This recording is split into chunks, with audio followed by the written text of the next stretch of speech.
Hello guys, तो आज हम बात करने जा रहे हैं एक जेनेटिकली गिफ्टेड क्लासिक फिजिक के एथलीट की, none other than Ramon Dino. इस साल के ओलंपिया में सेकंड प्लेस पर आए थे ये नेक्स्ट टू क्रिस बमस्टेड। 2021 में फिफ्थ एंड 2022 में सीधे सेकंड प्लेस। जिस स्पीड से ये अपनी प्रोग्रेस दिखा रहे हैं, बहुत लोग ऑलरेडी इनके फैन बन चुके हैं। आप में से भी बहुत लोग रामोन के फैंस होंगे, आई नो, क्योंकि सभी का अटेंशन इनके ह्यूज फोर आर्म्स और आर्म्स की तरफ जाता है। रामोन ने अर्ली एज से ही बहुत हार्डवर्क करना स्टार्ट कर दिया and we all know Mister Olympia में क्लासिक फिजिक डिवीजन का टाइटल जीतने के लिए हार्डवर्क एंड जेनेटिक्स होना बहुत ज्यादा जरूरी है। बट रामोन के पास जो एडवांटेज है huge four arms and arms का, वही सेम चीज उनके लिए डिसएडवांटेज भी है, जिसे कहते हैं बॉडी इम्बैलेंस। आज इसी बारे में बात करेंगे कि क्या रामोन डिनो कभी क्लासिक फिजिक डिवीजन का टाइटल जीत सकते हैं, और साथ ही रामोन डिनो के स्ट्रगल्स के बारे में भी। तो जल्दी से वीडियो को लाइक कर दो, चैनल को सब्सक्राइब कर दो and let's talk about Ramon Dino. Ramon Dino Brazil की आक्रे स्टेट की कैपिटल रियो ब्रांको से बिलोंग करते हैं। आक्रे रीजन जो है वो ब्राजील का एक बहुत ही अंडररेटेड रीजन है, स्पेशली अगर हम यहाँ के टैलेंट की बात करें तो, जिनके लिए विजिबिलिटी गेन करना नामुमकिन सा लगता है। क्या आप जानना चाहेंगे कि रामोन डिनो का असली नाम रामोन कीरोस है?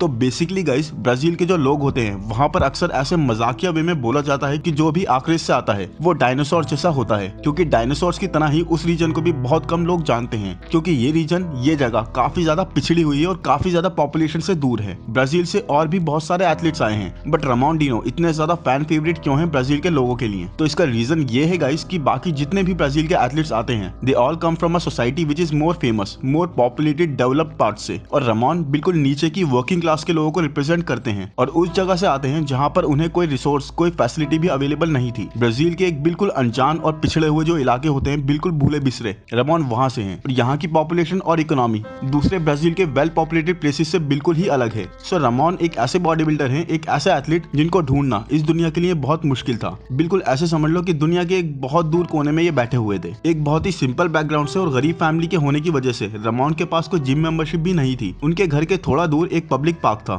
जहाँ बेसिक विदाउट वेट्स वाली मशीन जो होती है वो, और बार्स होते हैं जिन पर ये अपना बॉडी वेट वर्कआउट कर सकते हो। तो उनके पास वेट्स तो होते नहीं थे उस पार्क में लिफ्ट करने के लिए, और इसीलिए वो चाह कर भी वेट ट्रेनिंग नहीं कर सकते थे। और इसी तरह से उन्होंने उस पार्क में बॉडी वेट ट्रेनिंग और कैलिस्थेनिक्स करना स्टार्ट करा, और देखते ही देखते वो कैलिस्थेनिक्स में भी माहिर हो गए, और एक लंबे टाइम तक रामोन ने सिर्फ बार्स पर ही अपने बॉडी वेट से ट्रेनिंग करी। और ये एक बहुत बड़ा रीजन है कि रामोन के इतने इंसेनली डेवलप्ड फोरआर्म्स क्यों हैं, क्योंकि बार्स पर ट्रेनिंग और कैलिस्थेनिक्स बहुत ज्यादा आपके फोरआर्म की स्ट्रेंथ डिमांड करते हैं, और उनके जेनेटिक्स गाइस इतने क्रेजी थे कि उनके मसल्स जैसे रेडी बैठे थे कि do anything with us and हम बिल्ड हो जाएंगे। और यही हुआ भी। उनकी बॉडी, उनकी फिजिक सिर्फ और सिर्फ बॉडी वेट ट्रेनिंग से और कैलिस्थेनिक्स से ही जो वो रेगुलर कर रहे थे, उन्हें इंसेन रिजल्ट्स देने लगी। उनका फ्रेम बहुत ही ज्यादा एस्थेटिक और एक बॉडी बिल्डर की तरह ग्रो करने लगा। उन्हें बहुत ज्यादा नोटिस करे जाने लगा। उनके फ्रेंड्स उन्हें मोटिवेट करने लगे और टीज भी करने लगे कि तुम एक फ्रीक की तरह ग्रो कर रहे हो। बॉडी बिल्डिंग और फिटनेस के अलावा रामोन डिनो की और कोई हॉबी नहीं थी, या यूं कहें कि उन्हें अलाउड ही नहीं था किसी और हॉबी को रखना, क्योंकि उनके ऊपर इतनी ज्यादा रेस्पॉन्सिबिलिटीज थी, उनके पास टाइम ही नहीं होता था। वो इतने गरीब घर से थे कि अक्सर उनके घर की बुरी हालत होने की वजह से उनके घर में पानी भर जाया करता था, और फिर वो अपनी फैमिली की मदद करते थे उसे निकालने में। 18 साल की एज तक रामोन के पास जिम का कोई एक्सेस ही नहीं था। बट वो कहते हैं ना गाइस कि अगर आप में कोई टैलेंट होता है, या फिर आप सिर्फ लग जाते हो किसी चीज के पीछे, तो कोई ना कोई रास्ता आपको खुद ही ढूंढ लेता है। और इसी तरह से रामोन को उनके करियर के फर्स्ट कोच मिले, जिनका नाम है मार्सियो गार्सिया, जिन्होंने उन्हें नोटिस करा, और फिर रामोन डिनो ने उनके सुपरविजन में ट्रेनिंग करी। 21 साल की एज के होने तक रामोन ने कम्पीट करना शुरू कर दिया था। उन्हें अक्सर पैसों की कमी पेश आती थी कम्पीट करते हुए, और वो बहुत ही कम खाने के साथ बहुत ही रेस्ट्रिक्टिव डाइट कर पाते थे, जिसमें वो सिर्फ राइस एंड एग्स खाकर ही प्रेप करते थे। और अपने एमेच्योर ओलंपिया तक रामोन डिनो ने कभी मीट तक नहीं खाया था, और जिस जिम में वो अब रामोन जाते थे वो भी थोड़ा दूर था। बट उनको इतनी ज्यादा फाइनेंशियल प्रॉब्लम्स थी कि वो पैसे ना होने की वजह से बस में नहीं जा पाते थे, और उन्हें पैदल ही जाना पड़ता था। बट वो फिर भी जिम में रेगुलर थे, क्योंकि उन्हें पता था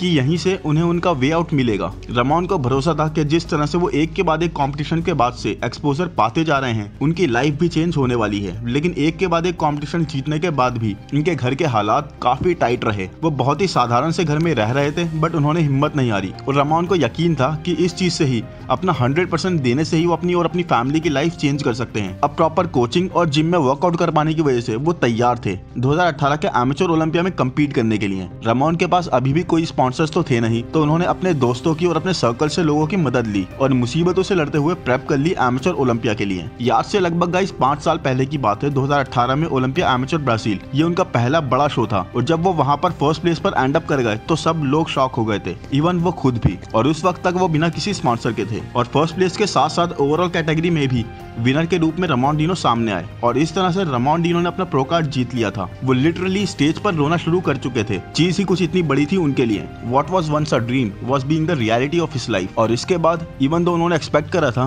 कि बहुत कुछ बदल जाएगा, बट उनके एनवायरनमेंट में, उनके प्लेस पर इसका कोई इतना बड़ा चेंज उनकी लाइफ में दिखाई नहीं दिया। और अभी भी कोई ऐसी चीज थी जो क्लिक नहीं कर रही थी रमोन के लिए। अभी भी रमोन की विजिबिलिटी उस लेवल तक इंक्रीज नहीं हुई थी कि वो लाइफ चेंजिंग चीजें कर पाए। उसके बाद वो अपनी फिजिक पर काम करते रहे बिना कहीं भी कम्पीट करे। He knew how much he has to improve to level up even more. But as a pro, उनको राइस और एक्स के अलावा भी बहुत कुछ रिक्वायर्ड था, जो आप लोग समझ सकते हो कि यहाँ मैं किस चीज की बात कर रहा हूँ। क्योंकि इस टाइम पर वो चीजें लेना एक नेसेसिटी बन जाती है अगर आप एक कंपेटिटिव एज बनाए रखना चाहते हो तो। रमोन ने ऑलमोस्ट अपनी डेस्टिनी पे गिव अप कर ही दिया था। हौसले फिर से थोड़ा कम होने लग गए थे, उम्मीदें फिर से थोड़ी टूटने लग गई थी, बट वो लगे रहे और फाइनली फिर से उनका पोटेंशियल किसी ने देखा। एक ऐसे इंसान जिन्होंने अकेले ही ब्राजील की फिटनेस इंडस्ट्री को आज अपनी जगह पर पहुंचाया है, जो खुद एक सिंपल परिवार से आते हैं और खुद जिन्होंने साधारण जिंदगी जी है, और वो हैं टियागो टोगुरो। इनकी स्टोरी भी बहुत ही इंटरेस्टिंग है, पर आज बात कर रहे हैं हम रमोन की, जिनका आज इस लेवल पर पहुंचना काफी हद तक टोगुरो की वजह से मुमकिन हुआ। उन्होंने अपने क्लब इन्फ्लुएंसर हाउस में डीनो को इनवाइट किया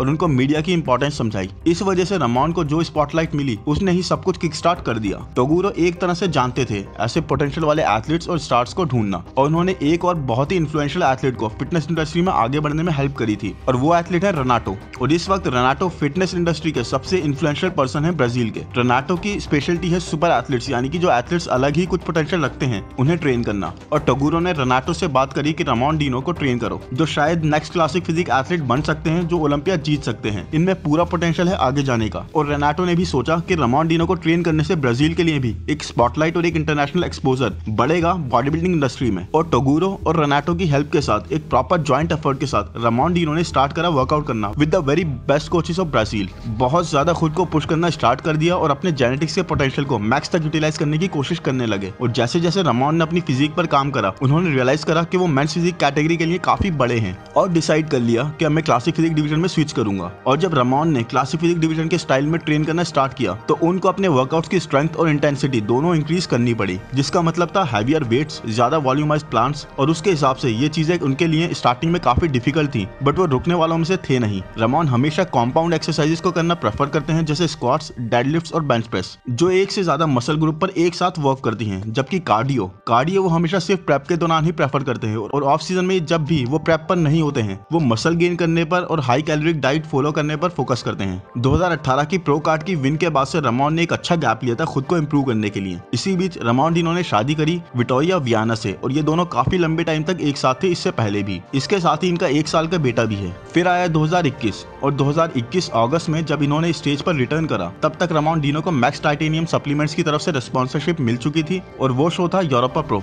वहां पर इनकी सेकंड प्लेसिंग आई और ये शो जीता फैबियन मायर ने। रमोन ने 2021 यूरोपा प्रो में जब कम्पीट किया तो वो वहां जीत तो नहीं पाए, बट रनर अप रहे और 2021 के ओलंपिया के लिए क्वालिफाई कर गए, जहां उन्हें अब कम्पीट करना था ब्रियन एंसली, टेरेंस रफिन और क्रिस बमस्टेड जैसे अमेजिंग एथलीट्स के सामने। रमोन की जर्नी अभी स्टार्ट ही हुई थी। 2021 के ओलंपिया के स्टेज पर रमोन ने बेस्ट एथलीट्स के बीच में कम्पीट करा और अपना बेस्ट पोटेंशियल दिखाया, ऐसा पोटेंशियल जो किसी ने देखा नहीं था। रमोन के फ्रेम पर अमेजिंग मसल मास था, एंड काफी एथलीट्स के comparatively he was looking huge. He was carrying thick muscles everywhere, और बहुत ही कंपेटिटिव वे में 5th प्लेस पर एंड अप करा। रमोन को एक तरह से सबसे बड़ा पुश तब मिला गाइस, जब लोगों ने उन्हें क्रिस बमस्टेड के नेक्स्ट पोजिंग करते हुए देखा। और रमोन ने पहले पॉडकास्ट में बताया भी था कि उनकी इंस्पिरेशन है क्रिस बमस्टेड, और वो उन्हें बहुत ज्यादा एडमायर करते हैं। तो उनके लिए यही बहुत बड़ी बात थी कि क्रिस बमस्टेड के नेक्स्ट खड़े थे वो, और इसीलिए हमने उन्हें क्रिस के साथ काफी मस्ती करते हुए भी देखा इस साल के ओलंपिया में।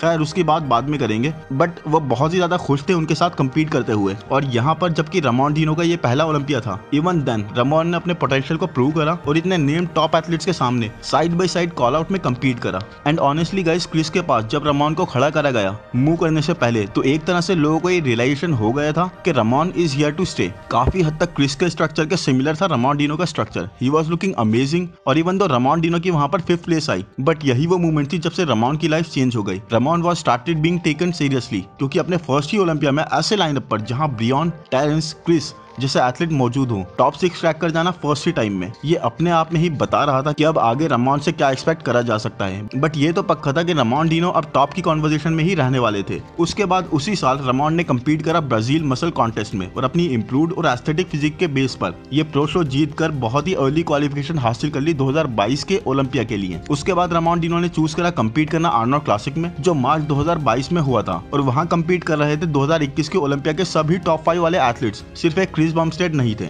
और वहां रामोन ने अपनी प्लेसिंग सिग्निफिकेंटली इंप्रूव कर ली, सेकंड प्लेस पर एंड अप करा, right next to Terrence रफिन।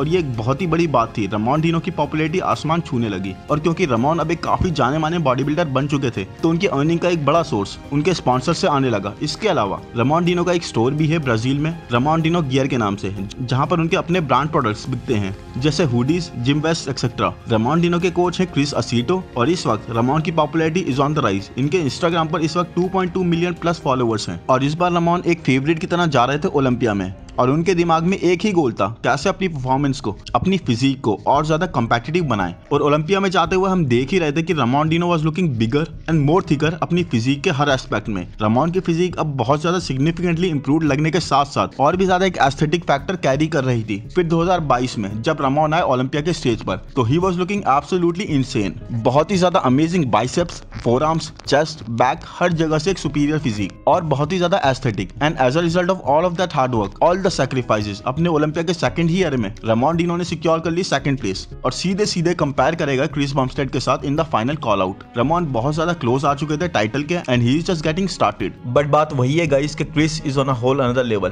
Chris Ramon को ऑलमोस्ट हर पोज में बीट कर रहे थे, जैसे कि आप यहाँ देख सकते हैं। वो मसल मैच्योरिटी, वो बैलेंस, वो लाइंस, रामोन को अभी काफी ज्यादा और वर्क करना है कई सारी चीजों पर, अगर क्रिस के सामने उनको खड़ा होना है तो। जजेस का फीडबैक इन द एंड ये था कि रामोन के आर्म्स उनकी ओवरऑल फिजिक को बहुत ज्यादा डोमिनेट करते हैं, और उनकी फिजिक डिस्प्रपोर्शनेट लगती है इसी वजह से। और इसीलिए रामोन को आर्म्स की ट्रेनिंग, आर्म्स की ग्रोथ पर काम ना करके अब अपनी बैक पर थिकनेस और विड्थ ऐड करनी होगी, क्योंकि सबसे ज्यादा रामोन अगर क्रिस के कंपैरिजन में देखेंगे आप, तो सबसे ज्यादा वो लैग कर रहे थे अपनी बैक में। वो थिकनेस, वो डेंस मसल और वो विड्थ रामोन की बैक में मिसिंग थी।